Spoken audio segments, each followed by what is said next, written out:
2016, avec ensuite Caroline Marx, Mondrague d'Or 2018, Coup de cœur d'Arthur sur TF1 et en tête d'affiche Aaron Crow, vedette incontestée de Britain's Got Talent, de retour de Las Vegas et de Broadway après un passage aux Folies Bergères à Paris. N'oubliez pas de réserver vos places et gardez-les bien en main lorsque vous franchissez la porte, car elles pourraient disparaître. La magie en art majeur vous donne rendez-vous le 13 septembre au Festival international de magie à Malmedy. Info festival-magie.be. Impact FM à Fort-Jeune.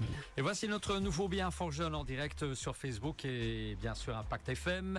Nous saluons Rachel Gazon. Bonjour Rachel. Bonjour Patrick. Alors Rachel, cette semaine, on va intituler le billet quelques rappels tout à fait utiles sur la discrimination, que ce soit au sein même des établissements scolaires ou académiques, sur le lieu de travail, en rue, sur les réseaux sociaux ou même encore lors de recherches d'un logement. La discrimination touche tous les niveaux de la vie en société. Aujourd'hui, évidemment, on fait un peu le rappel de tout cela et on en dit un peu plus sur le sujet.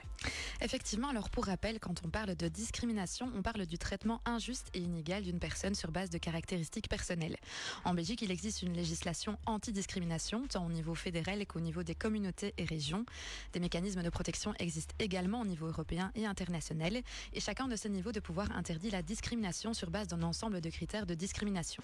Par critères, on entend les différentes formes que peut prendre la discrimination et les caractéristiques personnelles sur lesquelles elle peut se fonder.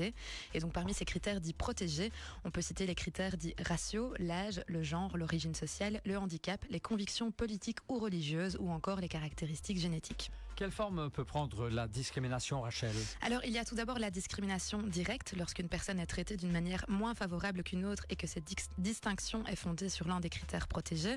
Par exemple, un employeur qui refuse d'embaucher une femme en raison de son sexe. Ensuite, il y a la discrimination indirecte. C'est le cas lorsqu'une mesure qui se veut neutre à la base engendre de la discrimination dans sa mise en œuvre. Par exemple, un établissement pour lequel les animaux sont interdits empêche dans la mise en pratique de cette règle les personnes ayant besoin d'un chien d'assistance d'accéder aux services proposés par l'établissement. Et alors, comme troisième forme, il y a également l'injonction à discriminer, c'est-à-dire le fait d'obliger quelqu'un à discriminer. Par exemple, un propriétaire qui souhaiterait louer son bien et qui donnerait pour instruction à son agence immobilière de refuser toutes les candidatures de personnes d'origine étrangère. Et quand on parle de discrimination, on parle également de harcèlement et d'aménagement raisonnable, c'est bien ça ? Oui, tout à fait. Le harcèlement discriminatoire vise un comportement indésirable lié à l'un des critères protégés et qui porte préjudice à la dignité de la personne en créant un environnement hostile, intimidant, dégradant, humiliant ou offensant. Par exemple, un patron qui ferait des commentaires sexistes et humiliants envers une employée. Et enfin, concernant les aménagements raisonnables, la loi impose de mettre en place des aménagements raisonnables en faveur des personnes porteuses de handicap. Il est question de discrimination lorsque la personne chargée d'adopter ces aménagements s'y refuse alors que leur mise en place n'impliquerait pas une charge disproportionnée. Alors comment signaler un acte de discrimination alors ? Alors les victimes ou témoins d'actes de discrimination peuvent s'orienter vers plusieurs organismes. Tout d'abord, l'UNIA, le Centre interfédéral pour l'égalité des chances, répond au signalement de victimes ou témoins de discrimination et cherche dans un premier temps des solutions à l'amiable, en dehors de l'intervention d'un juge. Si la conciliation n'aboutit pas, l'UNIA est mandatée pour agir en justice.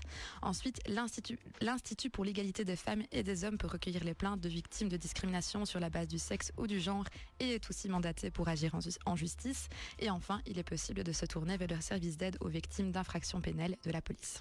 Voilà pour ce sujet de la semaine. On rappelle bien entendu que pour toute question éventuelle, on peut vous contacter chez Fort-Jeune. Oui, tout à fait. Et donc comme chaque semaine, je rappelle notre horaire de permanence. Donc notre centre est ouvert du mardi au vendredi de 12h à 17h. Il est possible de venir sur place sans rendez-vous ou alors de nous contacter par téléphone au 080 33 93 20, par mail sur info@infortjeunemalmedy.be et évidemment sur les réseaux sociaux comme Facebook et Instagram.